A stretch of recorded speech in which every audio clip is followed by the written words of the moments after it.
Hey guys, we are finally back with a fully edited and functional video, and I'm feeling great. I'm glad you guys were so positive about the last video, because I genuinely have been having a blast recording this character.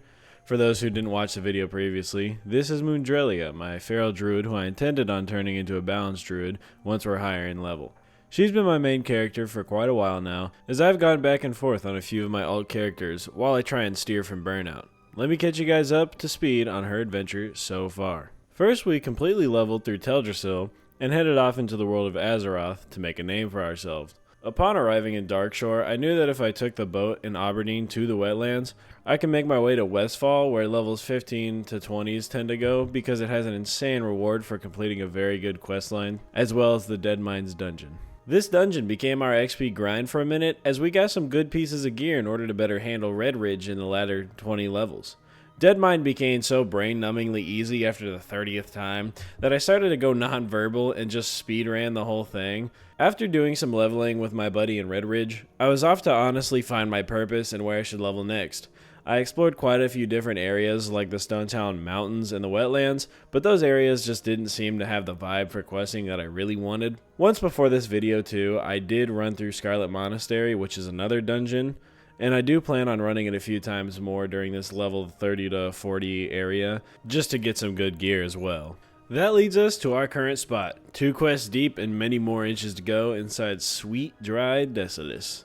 This area is screen vomit for people who enjoy looking at things that aren't completely dead. Skulls are everywhere, and there's nothing but death and war between the 3 factions surrounding us all. Hell, I felt like I barely even saw any players questing around here. This is the epitome of a wasteland.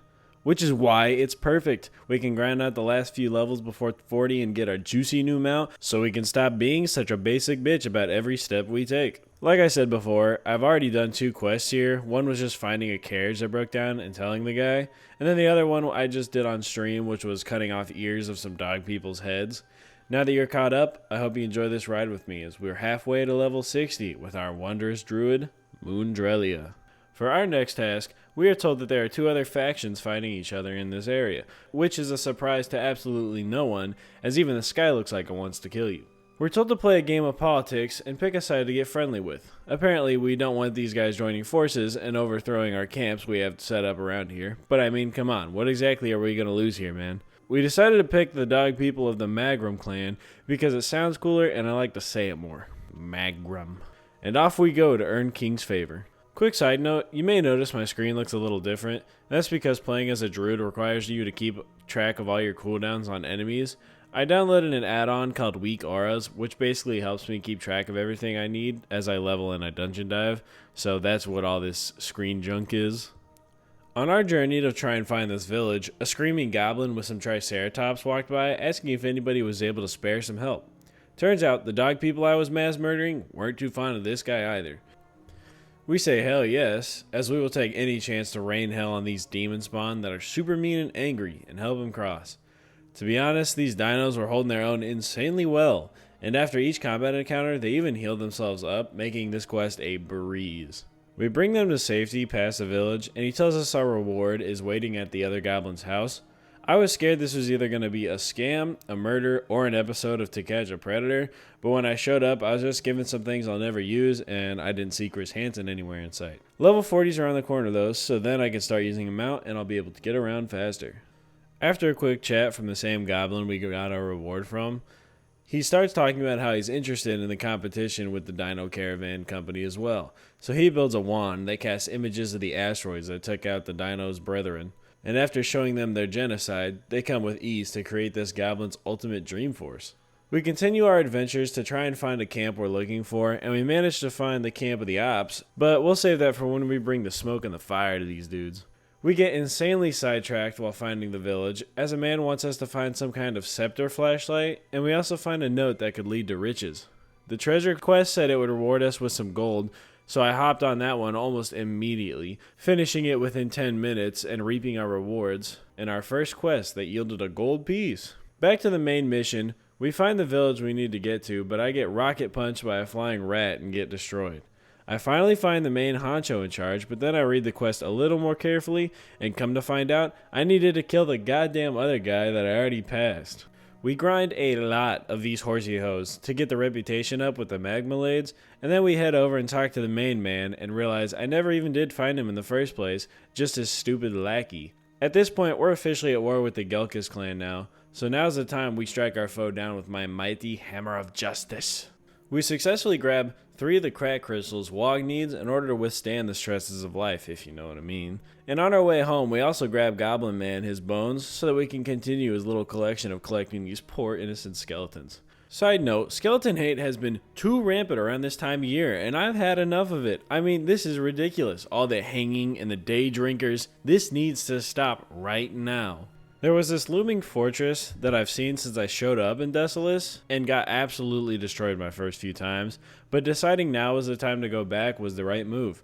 There was this very annoying hunter who I assumed was a bot because he just kept ditching me in the middle of fights to get the quest items, but eventually we got in, got the flashlight, helped the Nelf in the fortress, and then turned the quest in for a very nice belt. All that's amazing, except for the fact that I forgot to hit the record button, so you guys will just have to take my word on this. I swear that's what happened. We go across the ocean where we originally found the treasure from earlier, where we summoned some massive snake skank who we bit to death like a true cat. We tell these creepy caster man his pet can sleep soundly, and we head off to finish the last few quests of the faction war. For this next part, I had to run to Darnassus in order to grab an advanced training dummy because Wogman said he really liked playing with them before, but his broke. I also did a double check on how much gold I was going to need in order to train for a mount and also buy one.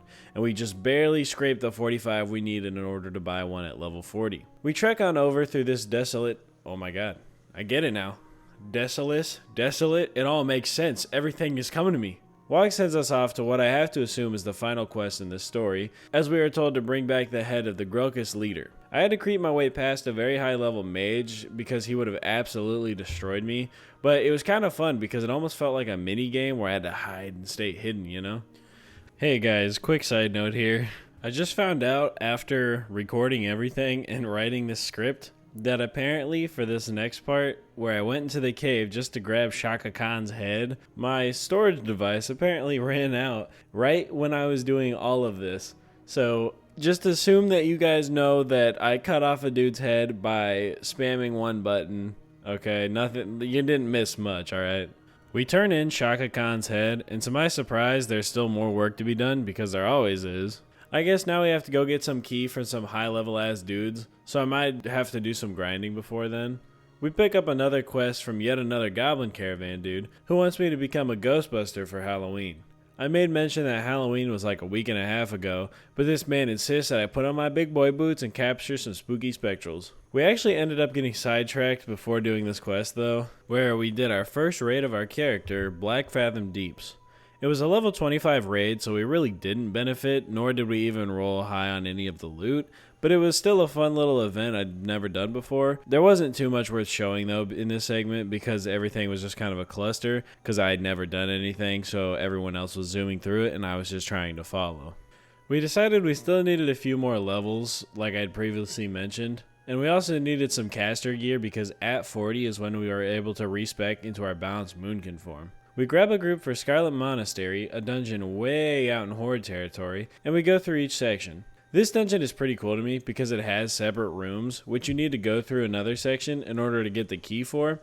We ended up getting quite a bit of gear we could use, as well as hitting 40 towards the end, which you know what that means. We head right on over to Darnassus where we can finally buy our training and our mount, as well as talk to a druid trainer to respec into the balance tree and buy a couple more of our traits. We finally get to ride around our sweet Winter Spice Tony the Tiger, and we can deal fun damage as a boomkin. Today is a good day. Alrighty guys, that's going to do it for today's video. If you enjoyed it, you know what to do. Hit that subscribe, like, and comment, and let me know what other content you guys would like to see from me. Don't forget to stop into the stream occasionally where you can see me leveling this character or one of my many alts as well. But yeah, I just appreciate your guys' patience while I try and figure out this whole editing thing. But you guys have a good one.